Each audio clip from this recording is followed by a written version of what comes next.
ലോകത്തിലെ ഏറ്റവും ഇഷ്ടപ്പെട്ട ആൾ ഭൂമിയുടെ അച്ഛനാണെന്ന്. എന്റെ മോളെ കിട്ടിയാൽ ആർക്കും പിന്നെ ഞാൻ വിട്ടുകൊടുക്കില്ല. വളർത്തിയെന്ന് ഒരു പരിഗണന ഉണ്ടാവില്ല. അവിടെ ഞാൻ സ്വാർത്ഥനാണ്. 22 വർഷമാണ് ഞാൻ എന്റെ മകളെ ഓർത്ത് കരഞ്ഞത്. 24 മണിക്കൂറും എന്റെ മോള് എന്റെ കൂടെ ഉണ്ടാവണം. അവളെ വളർത്തിയത് ആരായാലും അവളുടെ ആ ഓർമ്മകൾ തന്നെ ഞാൻ പറിച്ചു കളയും.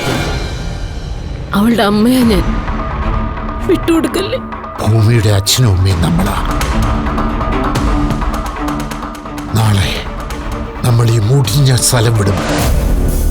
എൻഗേജ്മെന്റിന് ഭൂമി വരും. മുത്തശ്ശിയുടെ അനുഗ്രഹത്തോടെ അവളുടെ കയ്യിൽ ഞാൻ മോതിരം അണിയും. അച്ചോട്ടാ, ആരാ ഭൂമിയുടെ അച്ഛൻ?